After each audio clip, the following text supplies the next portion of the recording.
আসসালামু আলাইকুম রহমতুল্লাহি ওয়াবারাকাতুহু। সম্মানিত দর্শক, আমাদের রাজনীতিতে সাম্প্রতিক সময়ে কতগুলো উল্লেখযোগ্য ঘটনা ঘটে গেছে।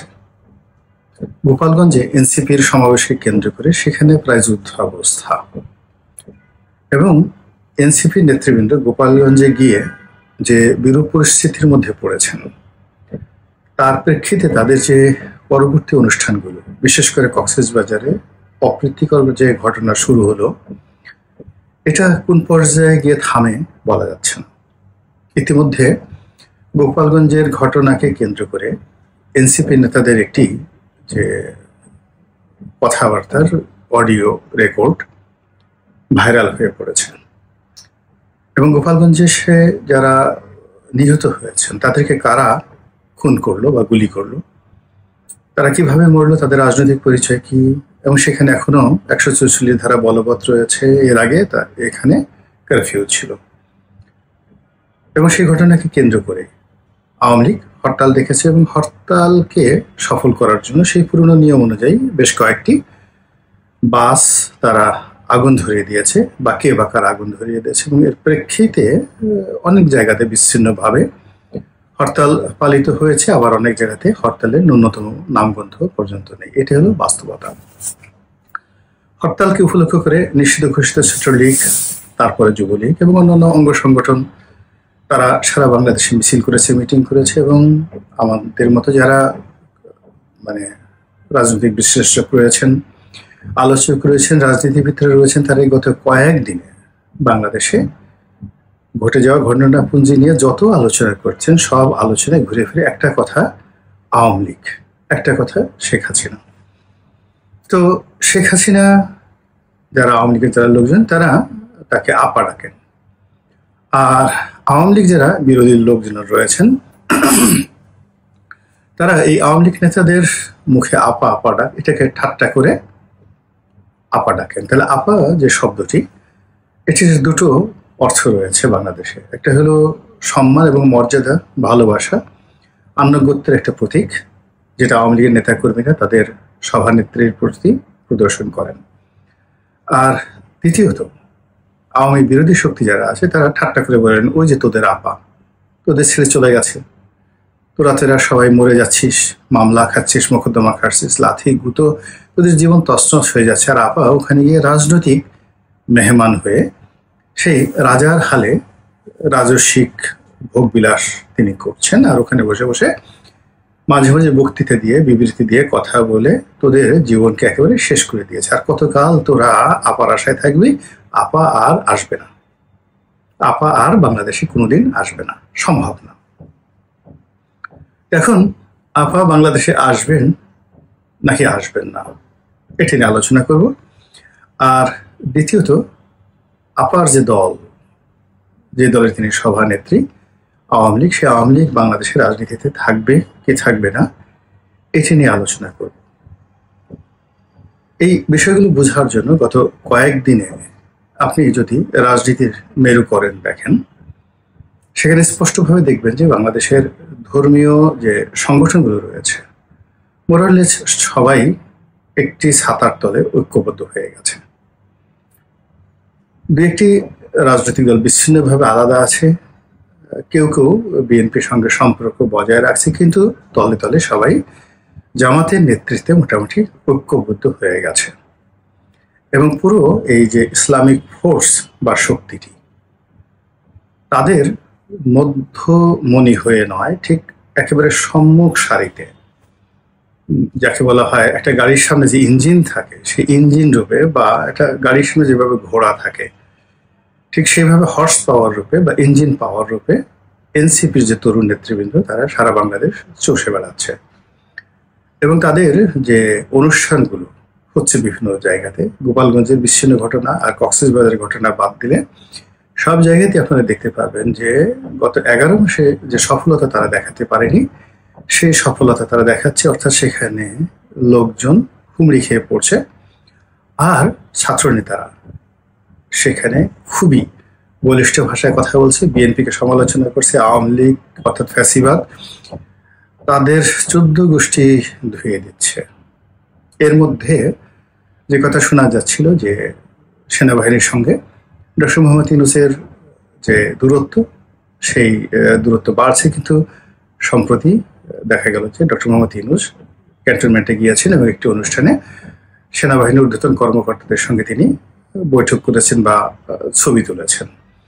তো এটা এই মুহূর্তে খুবই ইঙ্গিতপূর্ণ ঘটনা। আর দ্বিতীয়ত গোপালগঞ্জের ঘটনায় যারা গুলি করেছে, বলা হয়ে থাকে যে তারা সবাই সেনাবাহিনীর সদস্য, অর্থাৎ সেনাবাহিনী গুলি করেছে বা তাদেরকে দিয়ে করানো হয়েছে, এবং সেই গুলির যে ফলাফল ভবিষ্যতে সেনাবাহিনীর পক্ষে যাবে না বিপক্ষে যাবে, দেশের ভিতরে এটার নেতিবাচক কি প্রতিক্রিয়া হবে, দেশের বাইরে কি হবে, এই সকল নিয়ে যখন আলাপ আলোচনা হচ্ছে, ঠিক সেই সময়টিতে জামাতের একটা মহা সম্মেলন হয়ে গেল। বলা হয়ে থাকে কম করে হলো 10 লক্ষ লোক এখানে হাজির হয়েছে।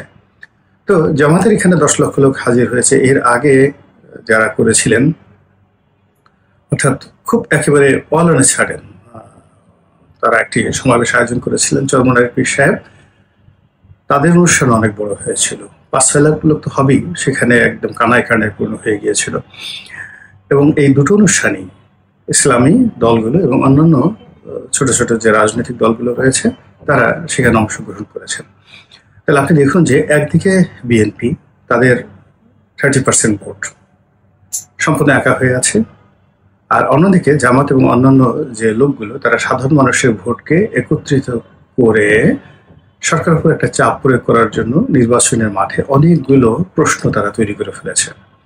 1 নম্বর প্রশ্ন হলো আইন শৃঙ্খলা রক্ষাকারী বাহিনী যতক্ষণ না পর্যন্ত তারা সক্ষমতা অর্জন না করবেন ততক্ষণ পর্যন্ত নির্বাচন হবে না। দ্বিতীয় যে জিনিসটা আছে সেটা হলো পিআর পদ্ধতি, সেই পিআর পদ্ধতির নির্বাচন তারা চাচ্ছে। তৃতীয়ত হলো তারা স্থানীয় সরকার নির্বাচন আগে চাচ্ছে, জাতীয় নির্বাচন পরে যাচ্ছে। এরপর আরো কতগুলো বিষয় রয়েছে, সেই বিষয়গুলো যে সংসদে নারী আসন এবং সংসদে যে দুটো কক্ষ হবে, উচ্চ কক্ষ নিম্ন কক্ষ, এগুলো নিয়ে খুব আলোচনা হচ্ছে। তার সঙ্গে সঙ্গে প্রশাসনিক বিভেদ, মানে বিভাগ এবং প্রদেশ ঘোষণা, এগুলো আলোচনা আছে। হাইকোর্টের বেঞ্চগুলোকে বিভাগীয় শহরগুলোতে স্থাপন করা, এগুলো আলোচনার মধ্যে আছে। এবং সবচেয়ে বড় আলোচনা হলো জুলাই সনদ।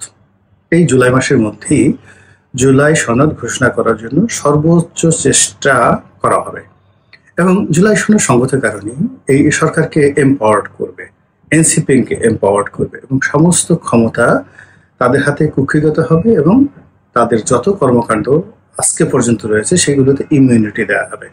এবং সেক্ষেত্রে সংবিধান সংশোধন করা থেকে শুরু করে আরো নানা রকম প্রস্তাবনা দেওয়া হয়েছে। তো বোঝার চেষ্টা করুন যে যা কিছু করার চেষ্টা করা হচ্ছে, এতে করে আগামী যে 2 সপ্তাহের মধ্যে বা 3 সপ্তাহের মধ্যে, আগস্ট মাসের 10 তারিখের মধ্যে পুরো বাংলাদেশ উত্তাল অস্থির হয়ে পড়বে, কোনো পরিস্থিতি কারো নিয়ন্ত্রণে থাকবে না, এবং চারিদিকে একটা শূন্যতা তৈরি হবে। সেই শূন্যতা অলমোস্ট সারা বাংলাদেশের যে ভোটের বাজার, সেই ভোটের বাজারকে ছিন্ন বিচ্ছিন্ন করে দেবে। প্রথমত আওয়ামী লীগের যে 35% ভোট রয়েছে, তার সহযোগীদেরকে নিয়ে এই ভোটের সংখ্যা আরো অনেক বেশি। বিএনপিরও 30, তারা যখন বিরোধী দলে ছিল, এখন যেহেতু তারা নির্বাচনে জয়ী হওয়ার একটা সম্ভাবনা পৌঁছে গেছে, এই জন্য তাদের ভোট 5% বেড়ে গেছে। আওয়ামী লীগের ভোট 5% ধরে নেন কমে গেছে, তাহলে আওয়ামী লীগের ভোট 35 থেকে 30-এ নেমে এসেছে, আর এদের ভোট 30 থেকে 35-এ চলে এসেছে। এটি সাধারণত দুটো দলে আমরা ভোটের সমীকরণ 1991 থেকে আজ অবধি দেখে আসছি।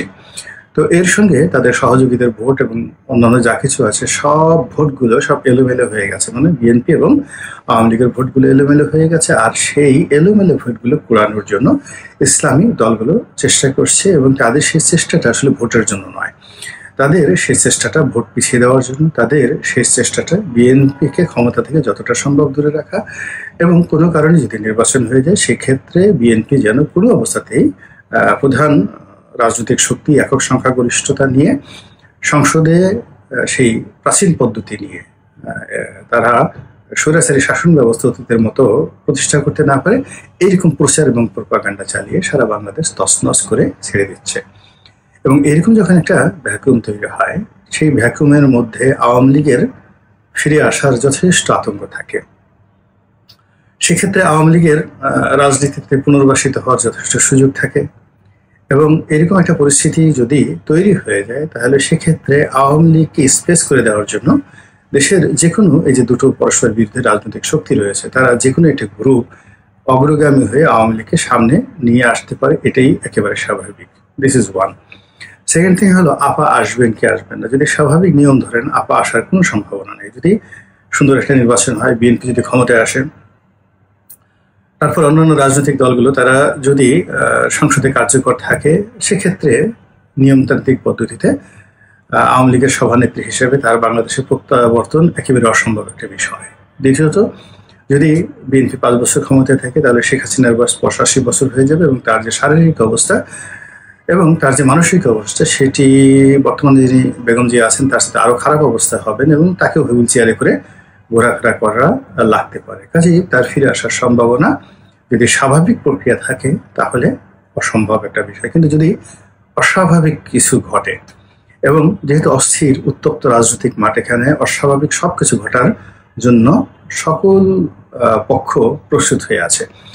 এখন যারা রাজনৈতিক পক্ষ আওয়ামী লীগ ছাড়া তারা সবাই পরস্পরের মুখোমুখি হয়ে এতটা রাগান্বিত, এতটা ক্রোধান্বিত এবং এতটা একে অপরের প্রতি বিষোদ্গার করছে যে যে কোনো দুর্ঘটনা যে কোনো সময় ঘটে যেতে পারে এবং সেই দুর্ঘটনা রক্তারক্তি, হানাহানি, মারামারি, কাটাকাটি থেকে শুরু করে আরো অনেক কিছু। এবং এখানে এগুলো বন্ধ করার জন্য যে ইফেক্টিভ রাষ্ট্রশক্তি দরকার, সেনাবাহিনী দরকার, পুলিশ বাহিনী দরকার, এদের যে কার্যকারিতা কতটুকু সেটা আমরা গোপালগঞ্জের মতো একটা ছোট্ট শহরে দেখেছি যে এই ছোট্ট শহরে আইন শৃঙ্খলা নিয়ন্ত্রণ করতে গিয়ে একেবারে সেনাবাহিনীর সর্বোচ্চ শক্তি প্রয়োগ করার পরেও সেখানে পরিস্থিতি নিয়ন্ত্রণ করা যায় নাই। অর্থাৎ মানুষের ভিতরে ডর ভয় একেবারে চলে গেছে এবং একবারেই যে মানুষের মধ্যে যে ভয়ের ভাবটা চলে গেছে এবং বিচার নিজের হাতে তুলে নেওয়ার যে প্রবণতা দেখা দিয়েছে, এটা মহা সর্বনাশ না ঘটা পর্যন্ত সাধারণত এই জায়গা থেকে ফিরে আসা যায় না। তো এই যে মব সংস্কৃতি,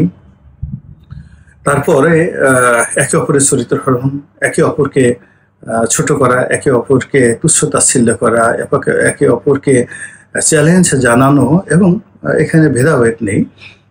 হাতি এখানে চামচিকাকে তার প্রতিদ্বন্দ্বী মনে করতে পারে, চামচিকা হাতিকে গিয়ে একটা কামড় দিয়ে আসতে পারে, এইরকম একটা পরিস্থিতি পুরো রাজনীতির ময়দানে চলে আসছে। ফলে এই পরিস্থিতিতে সাধারণত যা হয় বহির্শত্রু বহির্দেশ এখানে নাক গলায়।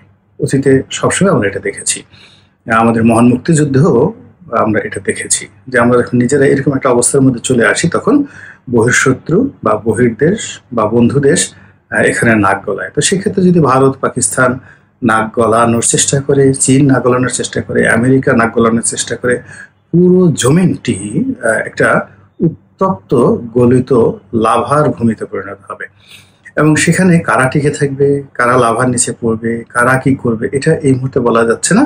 তবে ওইরকম একটা অবস্থাতে যদি আপা অট্ট হাসি দিয়ে হঠাৎ করে বাংলাদেশে টুস করে ঢুকে পড়েন, অনেক আশ্চর্য হতে পারেন, কিন্তু কেউ আশ্চর্য হবেন না। আল্লাহ আমাদের সবাইকে হেদায়েত দান করুন এবং হেফাজত করুন। আসসালামু আলাইকুম ওয়া রাহমাতুল্লাহি ওয়া বারাকাতুহু।